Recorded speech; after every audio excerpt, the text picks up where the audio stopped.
ఎక్కడ మొదలుపెట్టిండ్రు?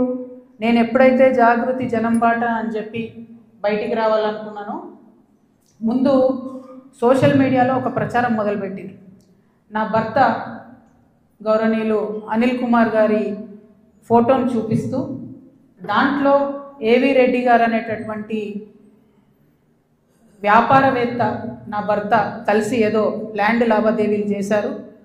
ఆ ల్యాండ్ లావాదేవీ వల్ల నాకేదో పెద్ద ఎత్తున ఫైనాన్షియల్ బెనిఫిట్ అయింది, అట్లా నాకు కాంగ్రెస్ పార్టీకి అవినాభావ సంబంధం ఉంది అనేటటువంటి అంశాన్ని ప్రజల మధ్య ప్రమోట్ చేసే ప్రయత్నం చేస్తున్నారు.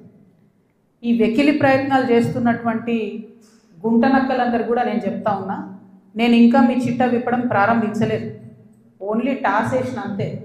ఆ టాస్కే ఇంత భయపడితే ఎట్లా మీరు? ముంగటి ఇంకా టెస్ట్ మ్యాచ్ ఉంది మామూలుగా అనుకుంటారే ఇది కథ, జస్ట్ టాసే.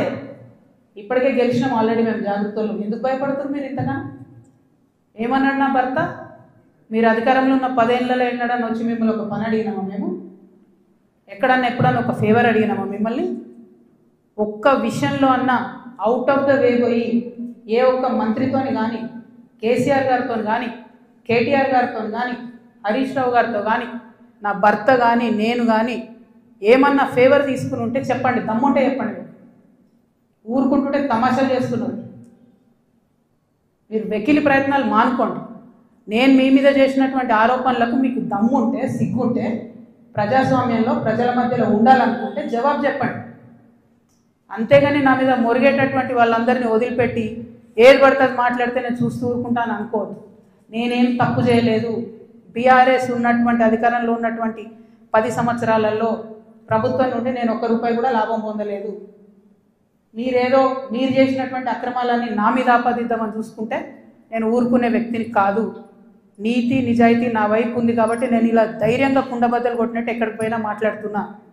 నాకు ఎవరితో అండర్స్టాండింగ్ లేదు, ఎవరితో వ్యాపారం లేదు. నా భర్త ఎప్పుడైతే టీఆర్ఎస్ అధికారంలోకి వచ్చిందో నేను నా భర్త ఒకటే విషయం అనుకున్నాం. అమెరికా నుండి 2004లో మేము వస్తే నేను ఉద్యమంలో ఉన్నా, ఆయన వ్యాపారంలో ఉన్నాడు.